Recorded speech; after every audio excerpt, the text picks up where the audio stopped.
obviously a big disappointment in our game Saturday.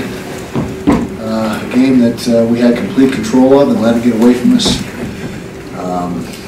which you can't do that. I mean, once you get control of the football game, you got to maintain it, and we weren't able to do it. You know, if we just found a way to make another play, one more play in the fourth quarter, one stop, a lot of opportunities. You know, we got out to that 21-0 lead, and I don't believe our guys stopped playing hard. We kept playing hard. We just quit making plays. You know, we didn't make the plays throughout the rest of the game that we were making early. I think our defense wore down a little bit. You know, the first half defense played exceptionally well. I think they had 150 yards throwing the football in the first half, which for them was not very good. And they threw 7 or 8 receivers at us the entire game, and we played with 4 corners, and that's really our depth at corner. We got 4 guys that are ready to play, and I think they wore out a little bit. But that's behind us now. Got to move forward. It's on to UCLA, a top 10 team, big challenge on the road in the Rose Bowl. They're a team that's loaded top to bottom. Virtually every position's got exceptional players. Quarterback's exceptional, Hundley, just like every other quarterback, it seems like, in this conference. But it'll be a big challenge for us, and so we move on. We move forward. Drez was open a few times. One time, the ball was right on the money and couldn't come up with the catch. It was late in the game that obviously would have been huge for us, but he was open a couple other times and we missed him, and so he was targeted. Just didn't come away with the catch, and that's he's one of our biggest weapons, if not our biggest weapon on offense, and that hurt us, not having him more involved or more productive, I guess I should say. And we just seemed out of sync in the throwing game all night long. And we just never, the run game was pretty good. Booker had a big night, 170-something yards, and did some good things there.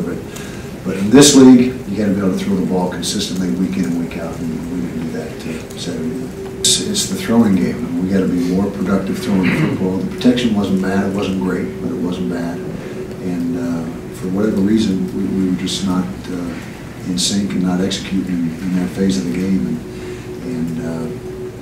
Give credit. I said all week long last week that I thought Washington State's defense was way underrated and under the radar, and they stepped up, did some good things. The points we did score, one on the punt return, one on the interception return, they yielded 1 touchdown.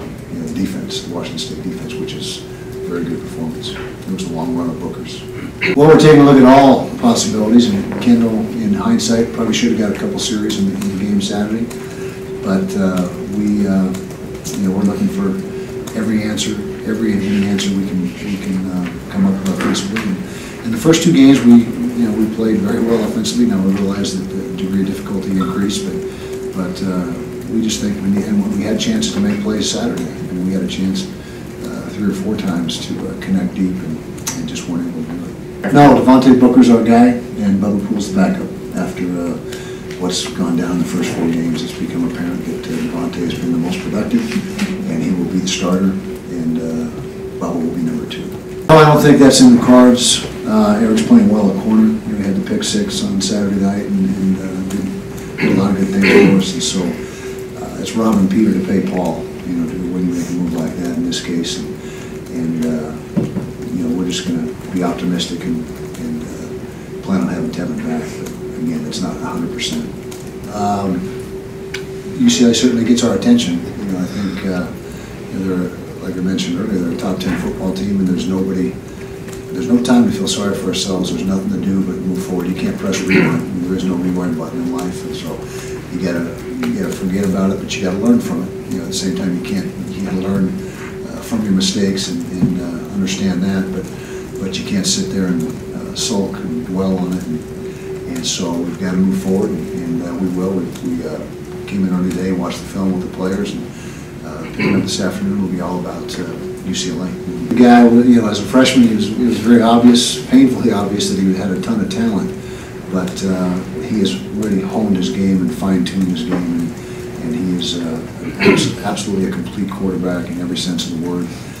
Runs the ball effectively, throws the ball effectively, makes great decisions, a great leader. You can just tell that he's in charge of that football team.